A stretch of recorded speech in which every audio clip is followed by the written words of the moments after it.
Hey guys, welcome to Cook with Nancy. Today I want to show you guys how to make pan pizza on stovetop. It's very easy, thick crust and very delicious. I'm also going to show you how to make the pizza dough. If you're new to my channel, welcome. If you haven't subscribed, go and hit the subscribe button right now, that way you don't miss on upcoming videos. Let's get started. Here I'm adding 1 cup of warm milk and 1 tablespoon active yeast in a small bowl. Just combine together until the yeast is mixed in the milk. Now to this I'm adding 2 tablespoons sugar or 1 tablespoon honey. Combine everything together and set it for 15 minutes to bloom or just double in size.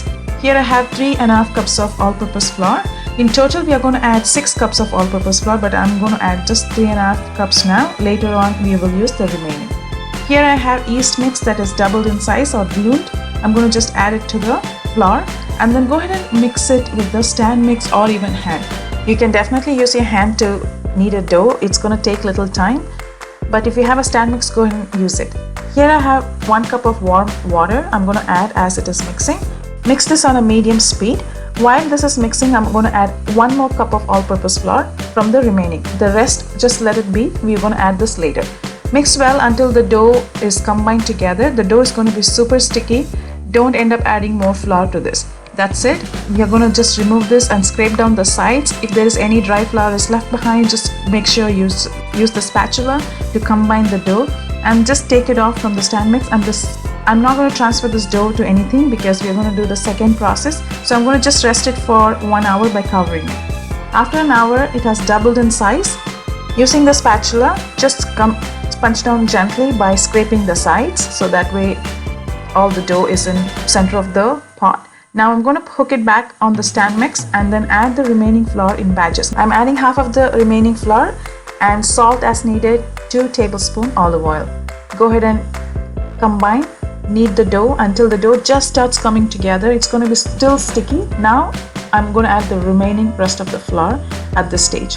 Once that is done, you're going to go ahead and knead this on medium-high speed until the dough is smooth and soft and stretchy.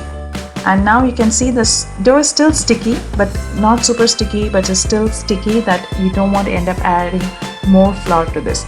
Now I'm going to transfer this into a large bowl so that it has enough room to double in size or rise. And I'm going to set this aside for an hour, or depending on the temperature, you could need less time or more time. Smooth it out and add 1 teaspoon of olive oil on top and just grease all over the dough, and cover this with the cling wrap or kitchen towel and set it aside for an hour or more than that if you need. As you can see, doubled in size, beautifully doubled in size. It's super soft and it's not that sticky anymore. Now I'm going to gently take this into the flat surface, but before that just add a little flour. Go ahead and smooth it out into a smooth ball. Now if you want to start making the pizza, you can go ahead and start dividing the dough and make a pizza. If not, you can definitely refrigerate and use when necessary. Now I'm dividing my pizza dough into 2 halves, and then I'm going to reserve the second half for later purpose, and then other half I'm going to divide into 4 pieces. Now go ahead and smooth it out, and we are going to rest it for another 30 minutes to an hour depending on the time you have. I'm going to rest it for 30 minutes and cover it with the cling wrap, and you can cover this with the cling wrap and the kitchen towel, so that way there is no more air that gets in contact with the dough. I have rested this dough for 30 minutes with the cling wrap, and now after 30 minutes I will show you how it has doubled in size. As you can see, it is beautifully puffed up. It's not like huge in size, but it is puffed up. Now I'm going to remove the cling wrap and the kitchen towel. Now go ahead and start making the pizza. Now to make this pizza, I have a cast iron. That's what I'm going to use, but you can use non-stick as well. So I have added 1 teaspoon olive oil and some chili flake and some cilantro or parsley, depending on what you like, or even the basil leaf. Some salt, and go ahead and just spread it around in the pan. The reason I'm adding this so that it gives nice flavor on the crust as well, but this is optional. If you don't want to do that, just skip it and just add oil. Now take 1 piece of a pizza dough, go ahead and spread it around in your pan. Depending on what size you might want dough, bigger or smaller, you can always divide them based on your pan size. Now I'm going to cover it and rest for another 15 minutes. After 15 minutes, it has nicely puffed up. Now I'm going to add 1 teaspoon olive oil on top. Spread it around. I'm going to show you 2 methods. Now this method is the first one. I'm going to add some pizza sauce on top. And now this is a very simple topping. Here I have some mozzarella cheese. I'm going to just spread it around, all around the pizza dough. Once you spread the cheese, I'm going to go ahead and start adding some parsley. Those things I'm adding is around 1 tablespoon, just like a little bit. Here I have some finely chopped jalapenos. If you don't like jalapenos, you can completely skip that.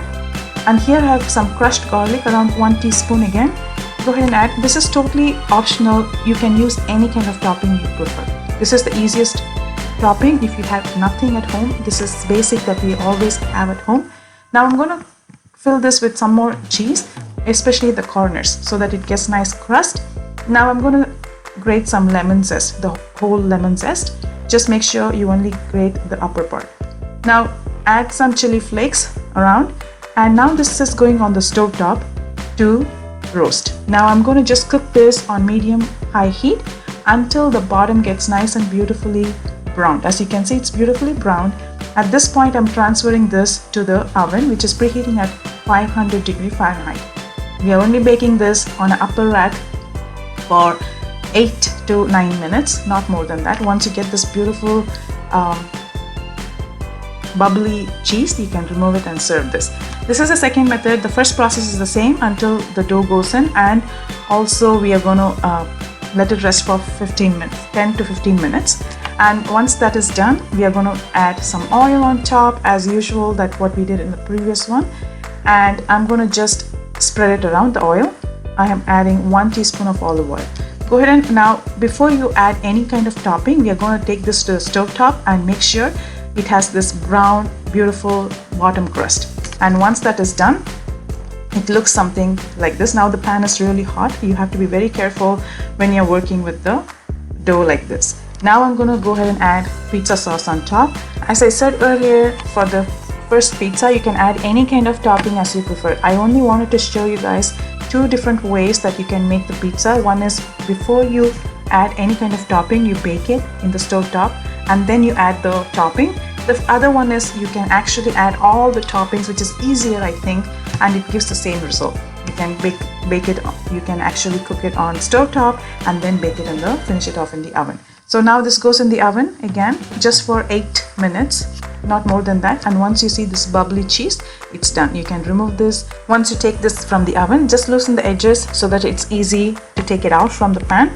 And you want to make sure it is out of the pan as soon as it comes out, because if you end up keeping in the pan for quite some time, it will start releasing the moist and then the crust will end up soggy, so you don't want to do that. Add any kind of seasoning you prefer, and this is nice and thick crust of pizza. I hope you enjoy watching. If you have any questions, let me know in the comments below. I will see you soon in my next video. Till then, take care guys. Bye.